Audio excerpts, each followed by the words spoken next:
Hi, everyone. Welcome to another episode of Start With Self podcast. Today, I have a huge pleasure of having as my guest Anne Stenros. Anne is a thought leader and an architect with a doctorate in technology. She has over 25 years of experience in creative leadership and strategic design. Between 2005 to 2015, she acted as the first design director of KONE Corporation, a world-leading elevator and escalator company. In 2016 to 2018, she was appointed as the first ever Chief Design Officer of the city of Helsinki.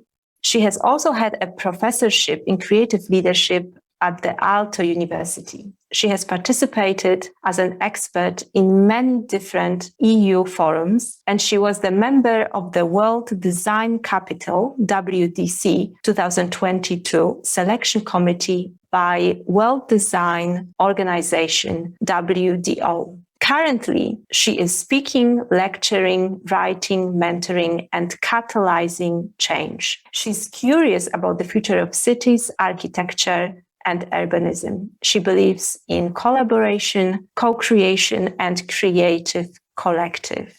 And it is my huge pleasure to have you as my guest today. Welcome to the show.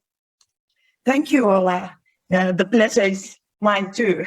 Thank you so much. And I would actually like to start with a question that I usually ask at the end of every episode, but I thought I would ask you this question first. What does it mean to start with self for you? Oh my goodness, that's a huge one. And you turn my life upside down because this is a lot. No, I thought I would surprise you. No, but I think that, let me explain a little bit. Recently, in the aftermath of this pandemic, I have more and more focused on myself to intuition and imagination. I don't know where it came from, but I have been teaching creative leadership, almost 10 years now. And for business people, for creatives, for designers, you name it. And I have also mentored many people about that, younger than me. But somehow, what I have learned during that journey about the creativity and how you create creative culture, creative competence, creative character, all these things, they are somehow not sufficient in terms of this chaotic fuzzy world that we are living today. Nobody knows what is going to be the next after this pandemic. Nobody. Yeah, that's true. Yeah.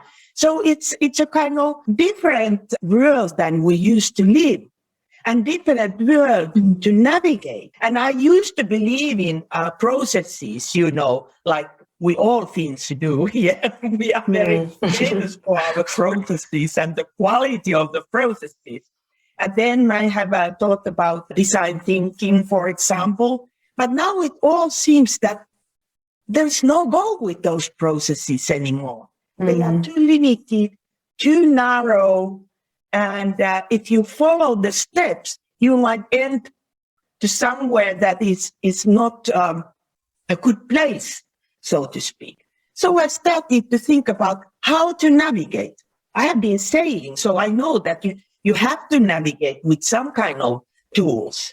So to create collage a few months ago. Oh, yes. In an old-fashioned way. I cut from magazines, pictures, words, and then I drew them on a big paper. And I did that first for a professional purpose to create mood boards, personas, all that stuff that we creatives do. But then once I tested it after I had a discussion with a very interesting person, I created a kind of vision map around that discussion because I was a little bit confused. And I realized very beautifully, it crystallized the discussion and the problem we tackled with. And now I have done more and more of them. And I realized that I'm using some kind of different thinking than my rational mind and all the knowledge I have and experiences. No, I'm relying on something that is deep there, that is very, very fragile. So that if there is a lot of noise, a lot of action, you can't hear it. Then so you look deeper within you. Yeah. And I read about intuitive thinking that is actually our only way to get the signals of the future. The very, very weak, tiny signals, the seeds, what is going on next. And that is also a mirror. When I create a collage, it's a mirror how I see the world and how the other person can see the world. So it's a very complex, layered picture how to navigate. But I think it's a wonderful thing that we all have this somewhere deep in ourselves. We have this sensitivity if we just listen to that. And I think in that respect, I'm going back into my original self. Like you said, that you are going to ask me maybe something that, my advice to younger me. So I can see here that this is the rebel of me, meaning that this is the 16-year-old me, a girl writing poems, a hippie, So you actually feel that you are reconnecting with her right now? Yeah. Oh, that's amazing. How does it feel to revisit yourself? It's very refreshing. And at the same time, I feel very vulnerable because I think that I have also learned that there is this idea, in martial arts, like in, let's say, Bushido, I don't know them, but, that's one name. And that's probably the hardest one of them, somebody told me. But martial arts, you can get belts, right? The better you are, you can get always to the next stage. So if you start your career, let's say like a creative, and you start to get your belts, first you get white, then you get yellow, you get orange, green, blue, and on you go. 9 altogether, usually. And the last one is black. And why that is black? Because it has taken all your journey and effort from the white to turn into the black. You don't wash your belt. No, never, ever. So it has all your struggle, every single victory and struggle. Imagine that. But the beauty is what comes after the black belt. Tell me, please. White again? Yes. White again. You start again. And I have done, I think, 3 black belts in my career. I have finished them. But now I have a white belt again. Or maybe it's yellow turning into orange. And this is where I'm standing now with the young rebel of me. I'm trying to understand better what is the original me, what was and is my calling. What is the next story? Yeah. What is the next story that is unfolding? Of course, I have all the black belts in my house somewhere. Of course. That knowledge and experience, but I have to start from the white again. And it's so beautiful idea because I can do anything I want to because I have the white belt. I don't know where I'm heading to because I have the white belt. Also, do you also? Pardon? Yeah, I actually wanted to ask you, do you also feel some fear about this next journey, or do you only feel like joy and excitement? Or is... Of course, every single step I'm scared. Actually, what I'm looking for, I really need a good coach. I mean that I have read also good books about coaches, the best ones. And usually they go to have a walk together, So I'm looking for somebody that can take me to the walks, all the miracles of the nature. But this is a kind of interesting idea that you are never, ever ready, because that's what creativity is all about. It's a life not just lifelong, but life-wide learning. It's a journey. It's not a role, but in my mind, there are 4 or 5 major phases when you develop yourself as a leader. And the last one... What are the phases? Well, the first one is kind of the idea of competence building. It's a kind of challenger role. And then comes champion, who is building the team and, breaking the records, so to speak, with the team in the best version, of course. The third one is that you are a conductor. You are orchestrating a bigger group of people or organization and trying to get most out of that.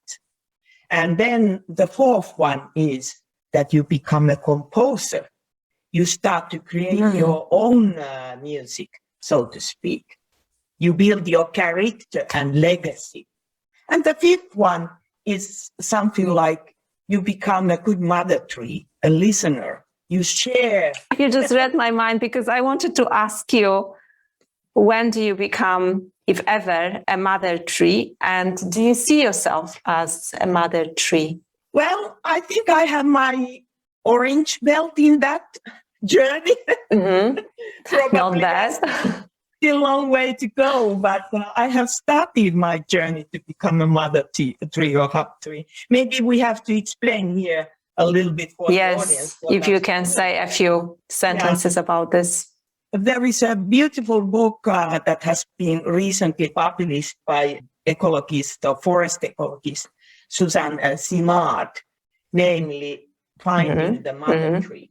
And she's explaining there how she started as a biologist, ecologist, to do studies years ago about trees and how they are connected on the earth by a fungi, and how they actually talk, communicate with each other, so that the big trees or mother trees, they are nurturing the sibling of their kin. So there's a lot of going on underneath. For example, if there is a long dry season, the big trees, the mother trees, they support the tiny ones and give nutrition for them. So I started to think about metaphorically, what are the cultural mother trees? I realized that, wow, they are all those past designers, philosophers, scientists, architects, all the books I have read, and all those people who have become my idols and heroes, and the wisdom I have learned from them.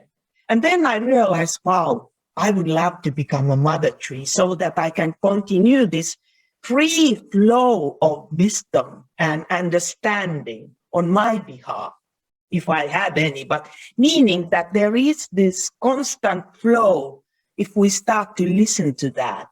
I think that this idea of hub tree somehow helped me when I left my 24/7 work to see something new as a role, to become something again outside the corporate world or big organizations or the career path as such, but as a person. Because to become a hub tree, it's a kind of thing that you can't, it's not a role, it's a passion. People give you the name of a hub tree if they will. It's not that I speak, hello, I'm a hub tree, listen to me. No, it's not going this way at all. Beautiful. It's really fascinating, the wisdom that is in nature, not just in the woods, but just in Mother Nature in general. When you think about nature and plants, what would you say is the biggest lesson we humans can learn? I think that I recommend that each of us should read a fantastic book called Biophilia, written by Edward O. Wilson, who is the next to Darwin, they say. He's a real scientist. And it's an old book from 1980s. I said old from 1980s. Everything starting 19-something, it sounds so old nowadays. And it's a beautiful kind of travel book. he realized that human beings are just one part of the nature, that we have this inherent connection to nature. And there is a kind of idea of oneness with nature. And when I read that book and his description of his experience about oneness with nature, and I realized that I have had this kind of tiny moments here and there in my life that I recognize that I'm part of something, bigger picture. Something bigger. Yeah. Yeah. So I thought that, wow, this is the book. This is the way. And then I noticed that there is something called biophilic design nowadays. There is biophilic architecture. So there is a lot of noise around this idea going on. But when I started to read about this only a year ago or something like that, there wasn't too much discussion about that. But now, because of the pandemics and the importance of the nearby nature, the well-being effect, blue spaces, green spaces, how they support our well-being and growth and health, I think that we are ready to take this step to see ourselves not the masters of the universe, but a tiny atom among atoms. So in my thinking, we are heading towards this idea that there should be a balance between human and nature connection in the future. And it should be more clear for us that we can't take the dominant position anymore. We must become humble enough to understand that there are more there than just we as human beings. So I think that this well-being effect is something that we have lost but now found again, namely the well-being that springs from the nature, being in the nature. They say that only 20 minutes in the nature, they help you with your stress, with your anxieties and all that. And I can see it because I take a walk next to the waterfront almost every day. And it's a short walk, but what a joy. I'm just looking, the glimmering water and I forget all and everything else. All the worries. Yeah, exactly. And I'm a lucky one because here in Scandinavia, we have a kind of silent rule that it's a 5-minute city, like they say, that if you go outdoors, you can reach nearby nature within 5 minutes walk. And that's luxury today, I think. That's amazing.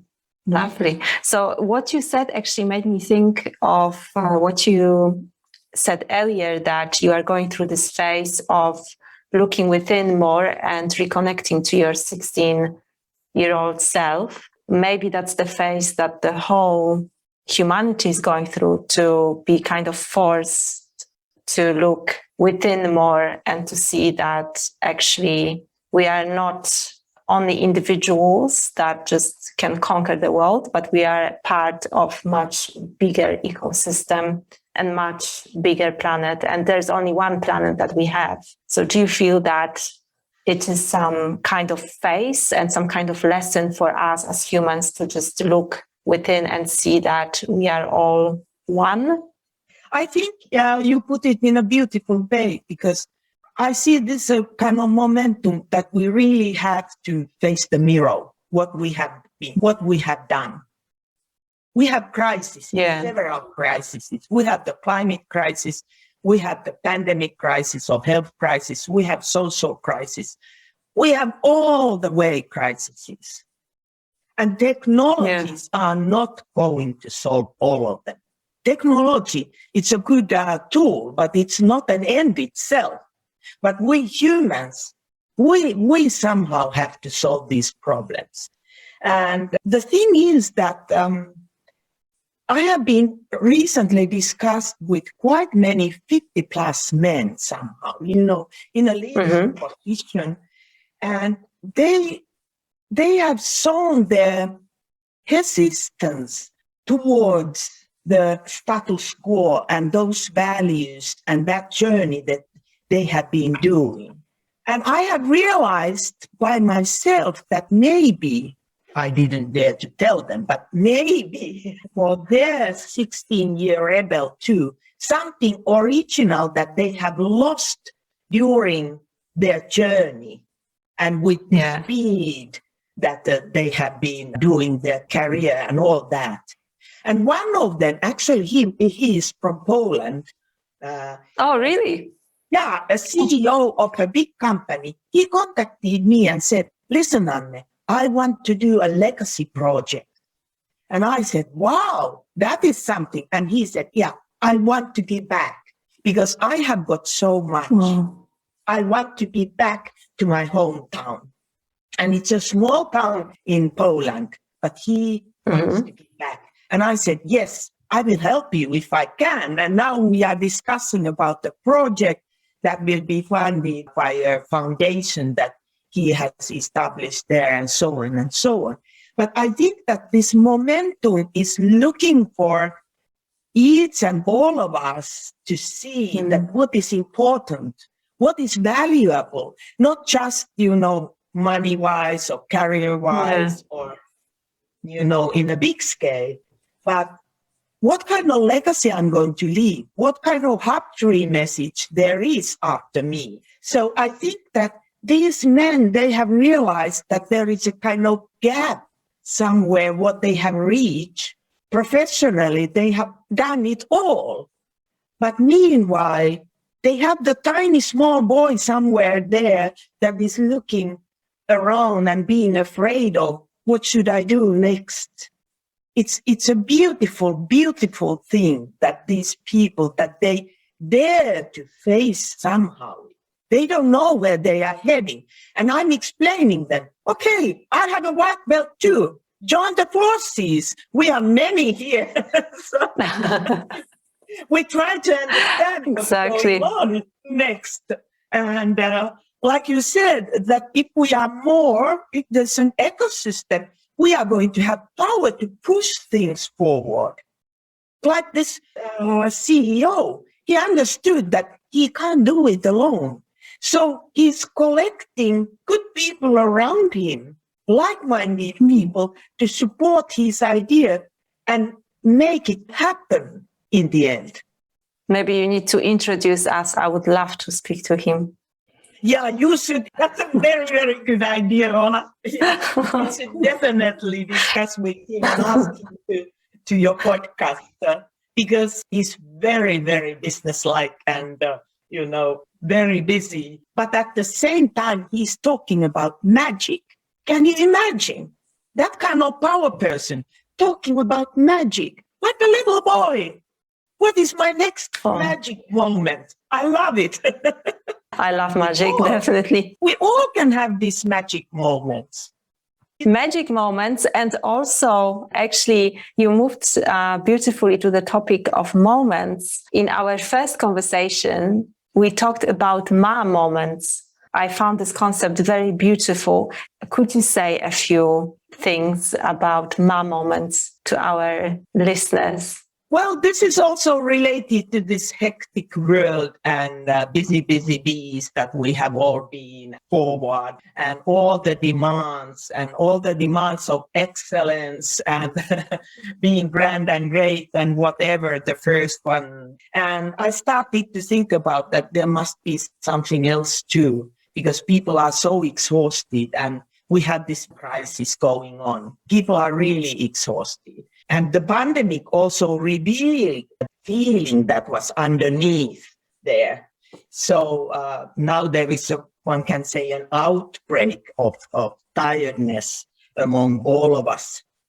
And then I read an idea about the ma moment. And the ma comes from Japanese. It's a word meaning emptiness. And I read what that famous filmmaker Miyazaki from Studio Ghibli, when he described that ma emptiness moment, is one of the most important characters in his films. Meaning, let's say there is just nothing happening there, only the clouds are floating on the blue sky, and the character is sitting there in the middle and looking those clouds, and nothing happens. And he said that usually the American movies, they are full of action all the time. But he said that this ma is a moment between the action. It's like, he said, when I clap my hands and there is a moment of silence afterwards, so that is the ma moment. And then I realized that, oh my goodness, I need this kind of ma moments into my life. Yeah. So that I'm not just doing something, but I take a time to ask myself, maybe when I meet a new person, who are you? And also, who am I to you? See what I mean? There is always two questions to ask. Not just who are you, Paula? Please tell me who are you? But also, I have to tell and realize what I am in terms of you, right? So this kind of moment could be when you are in the nature, maybe you are alone, sitting on a rock, looking over to the sea, and you are just feeling there. And suddenly you realize something important afterwards. Not maybe necessarily there thinking, but afterwards. Or moment could be that you take a nap on the afternoon, 20 minutes power nap. It could be anything, breaking your activity into a doable and tolerable pieces so that you have time for yourself too. Because many people, I know, they are so empathic that they take care of each and everyone around them. And then they don't realize how burdened they are by themselves, how tired they are.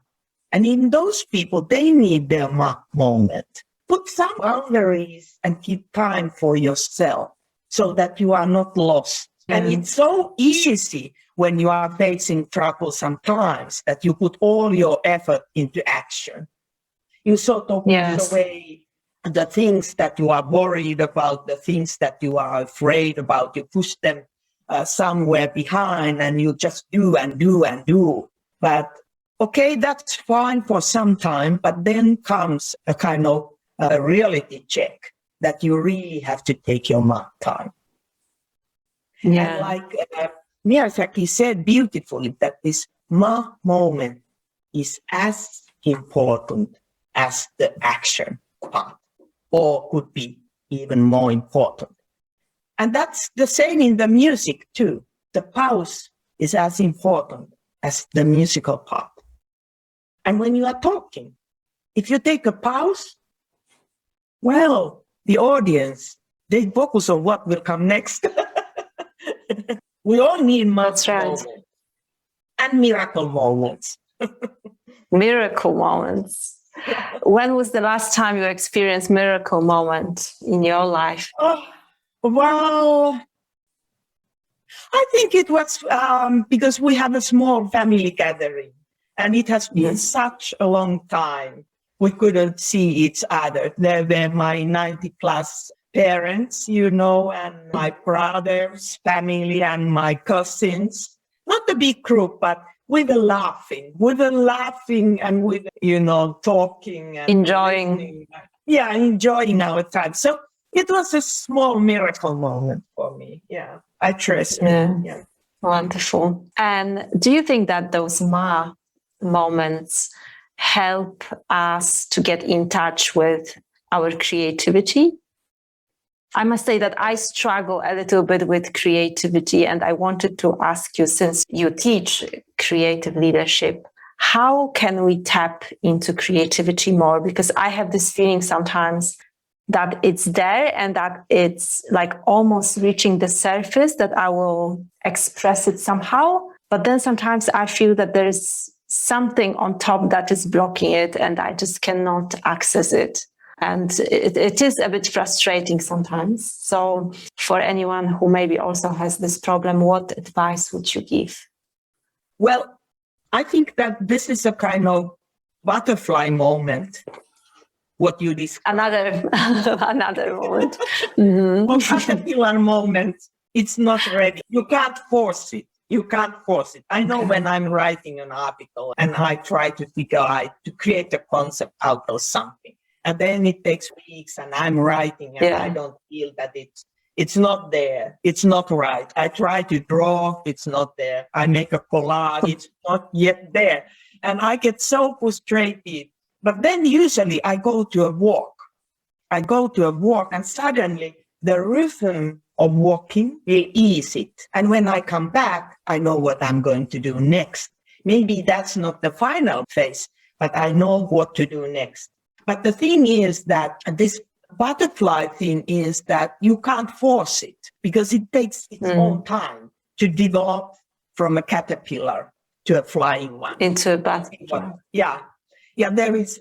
I just noticed that there was this very, very beautiful quotation. Unfortunately, I can't remember by whom it was, but it explained that if you want to fly, you can't do it by flying. You first have to crawl, then you have to take baby steps, then you have to walk, then to run, then to climb up to the mountain, and finally maybe you can fly. With creativity, you can't force it, but you can help it.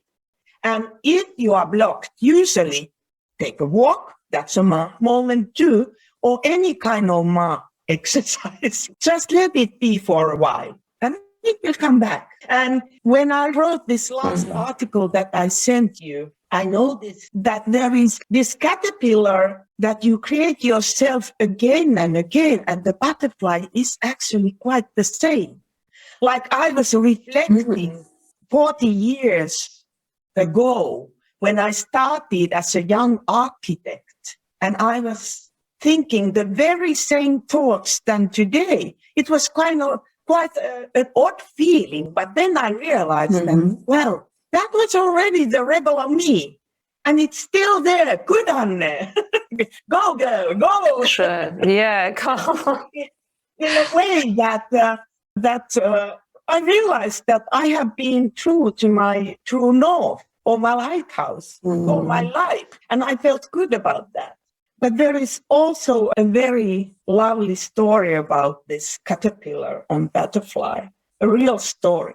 When I left my position, CDO of the city of Helsinki, and it was a project-based role, 2 years. And that was my last day. And I left from the building, and there was a janitor next to the entrance, an elderly lady who has been sitting there, and we have been chatting almost every day when I went upstairs and when I came downstairs. So we became friends. We had a very nice discussions every now and then, this and that, and we always smiled to each other.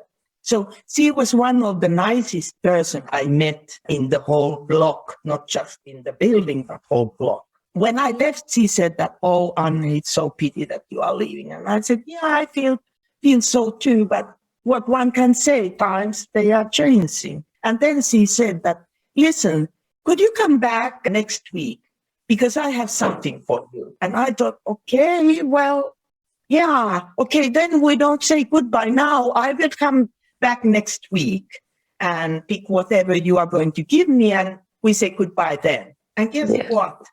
She made herself a pair of socks, woolen socks for me. So lovely. Especially for me. And the top of the left sock, there was a caterpillar. And on the top of the right one, there was a butterfly. Oh my goodness, I didn't know what to say, because it was something so beautiful, handmade for me, and how she realized that you are transforming. Essence. Yeah, the essence, what I went through. So, and she was just, a lady sitting there every day in her corner and helping people to navigate to whom they wanted to see in the building. So I think that there is also a lesson to learn that I strongly believe, like Admiral McRaven, he beautifully said in his speech that you should never, ever measure people by the size of their shoes, but by the size of their heart.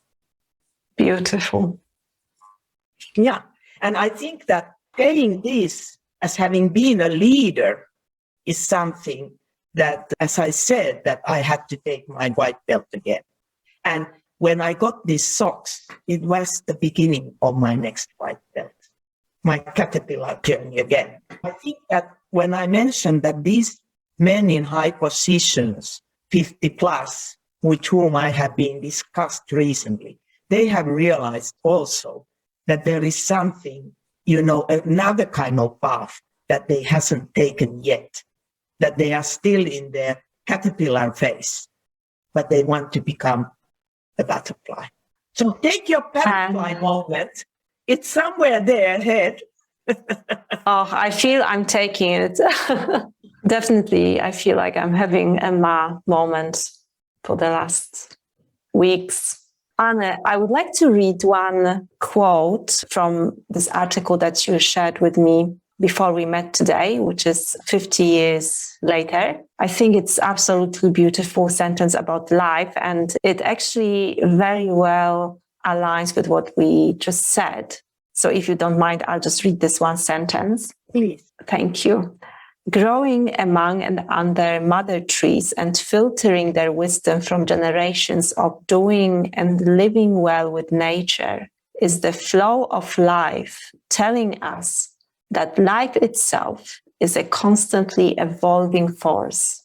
It is a living idea. I just absolutely fell in love with this sentence, that life is a living idea. Well, how this came up was actually that the 1st of January this year, literally, it was Sunday, I still remember. I took a big white piece of paper. I'm an architect, we love white papers, at least my generation. And I started to think about that. How could I navigate towards the future in the 2020s? So I created a kind of map with wordings and different kind of coloring bubbles here and there.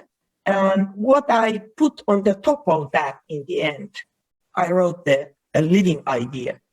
I wanted it to become free flow, not a process, not a limited space, but the kind of idea that there is something that I can learn every single day during my journey. I want to keep it open. And when I have been discussing recently with people, they tell me that this is something wonderful. I want to continue these discussions because I don't know what kind of journey this is, but I can see it's an open journey. So if you get that kind of open journey, a living thing, please treasure it. We can all do our journey to this kind of a living thing. And later, only later, a month later or weeks later, I realized what I put there into my map in the middle. And that was eudaimonia, based on the old idea of Aristotle. What is the meaning of life? Namely, happiness. But it's a happiness that is based on your actions, so that you live with your virtues and you do good for people and good for nature. So maybe in the end you can achieve that kind of eudaimonia, happiness. But this kind of happiness or this kind of meaning in life is exactly a kind of open idea, a living idea. And if you just put the seed there, something beautiful might grow out of that. Could be a tree, could be a butterfly. You never know, but something wonderful. I want to, in the end, if we still have the time, I want to refer to something interesting that happened this morning. Last week, I met a young colleague, and he was explaining that he has started his inner journey too, because he is doing workshops based on imagination. And he is actually a guy who has got a very serious army training.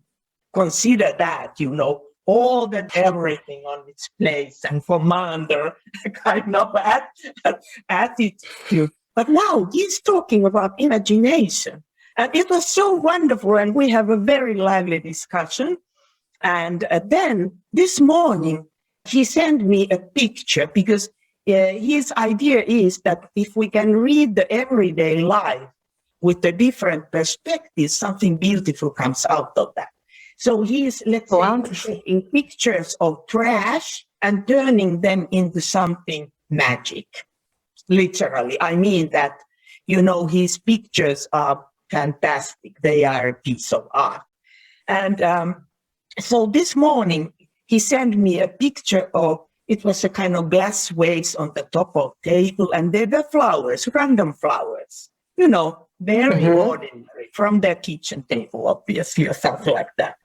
And then the shadow of that on the table, when he took a picture of that dark shadow, it showed a fantastic image. And I thought immediately, wow, there is an angel there, okay? And I was typing to him as a return that, wow, there is an angel. But he hit the press button before me, explaining that you can read from this a kind of secret love affair of Flower Fairy and the Night Demon.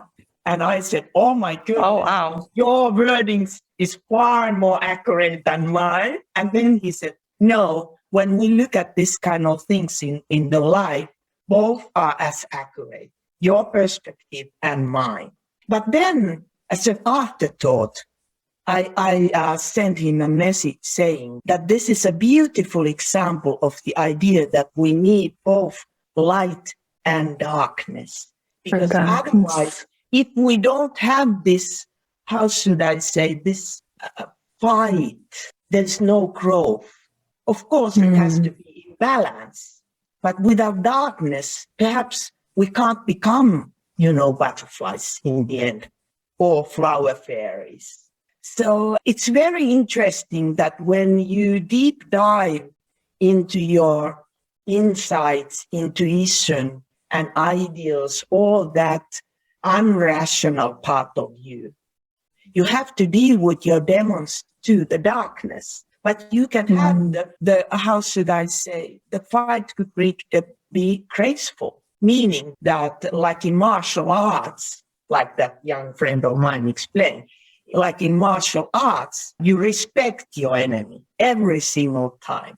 You respect your enemy too. So I think that this lesson, what I learned from that discussion with him, is that if you respect the darkness, your demons, somehow, and treat them with respect, you can overcome them. They will be on your side. Yeah. In the end. Yeah. And they will, give you strength for the next battleground that will come eventually. So that's how you get your belts. From the black one to the white one. Yeah. From light to darkness. Yeah. Enemies, they are not always outside there. Oh, I think that quite often the biggest enemies are inside, actually. Yeah. And we have to understand our demons and our darkness so that we can move on. Yeah, and the biggest barriers. Yeah. But that young friend also taught me one other lesson that I have realized earlier too, that usually your strength is also your weakness. And vice versa. Do you also see it in yourself? Yeah. Like creativity. It's my strength, but at the same time, it could be my weakness too. How can creativity be a weakness? Now I'm speaking because I'm still transforming, so I'm asking how creativity be a weakness. Well, because creativity needs a kind of openness towards the world. So you don't remember to protect yourself as much as you sometimes do. You are too open towards people or everything, and then you get hurt. Because you can't be creative without being open for experiences, information, curiosity, all that. Openness is a driving force behind creativity. But it also means that you can get hurt badly. So you have to somehow balance it. It's a very, very fine line. I think that also this kind of, they say that in all of us, there is a crack where the light gets in. So that if people have barriers, so usually if you're looking for the weak point, that is also their strength, like I said, but that is the door to go in, the weak point. Yes, that's where the light gets in. That can open up the doors, not the fortress around, You should not knock the fortress. It's in vain. But if you find every person has a kind of thing that they are interested in, that is sort of their superpower, that could be in a caterpillar mode at the moment, but it's somewhere there. And if you can make that butterfly fly on other people, then, they will become a lifetime friends. Yeah. I don't know what kind of waters we are now navigating. Sticking to your topic. I think no one knows exactly what we are navigating, but I think if we reconnect with ourselves and with the Mother Nature, I think that's the best thing to do currently, at least according to me. Yeah, and the thing is that if you are a creative person, truly creative person, you are always navigating uncharted waters. And that's what I realized a long time ago. And then I think it's good that you keep a journal or you do paintings or create collage, whatever is your way to navigate, because that gives you the strength and the clarity that you will feel that you are on the right track. Because there's no ready-made map for you. Creativity is all about that. And I have been doing my career as a pioneer in many fields. And at the same time that I have to deliver projects and, all that, at the same time I was creating the map. Maybe I was only one day ahead on that journey. Or maybe 2 years ahead, like an old colleague of mine said when I left KONE and 2 years later we met by coincidence. He said to me, listen, Anne, now we are doing all those things that you said. And I 2 years ago. Yeah, years ago. And I thought, okay, maybe you should be ahead of 2 years now, but nevertheless. Wonderful. Anne, I want to finish with a quote as well, actually, from the article that you sent me, but the quote is by Louis Kahn. And that, that's all. I thought that you love him. He's my first architectural hero after my father, sorry to say. Oh, and one of your mother trees, would you say? Yes, definitely. Yes. The first one, yeah.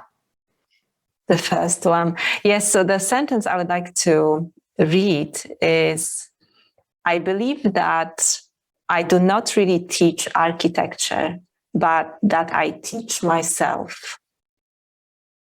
Very intriguing sentence. Do you also feel like this? Yes, and there is another quotation saying that when one teach is to learn.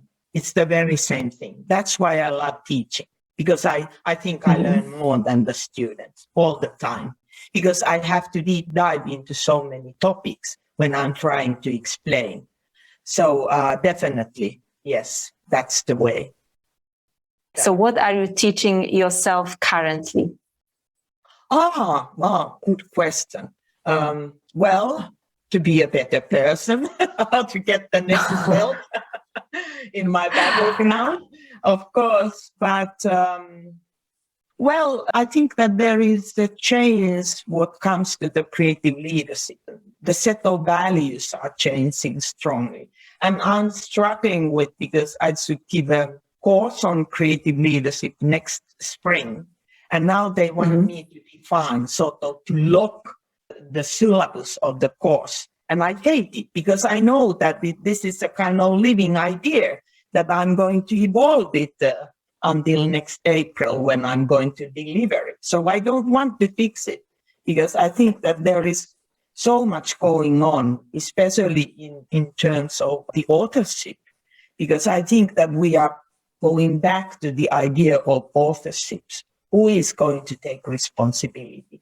There has been too much kind of laziness around this co-creation kind of idea that let's put the post-its on the wall and then we have done it. But nobody takes it seriously, and nobody claims the responsibility and carry it on. So I'm sort of looking what could be the next thing in creative leadership. And frankly, I don't know it yet. But the university is probably not ready for that because their value system seems to be quite old-fashioned, so to speak.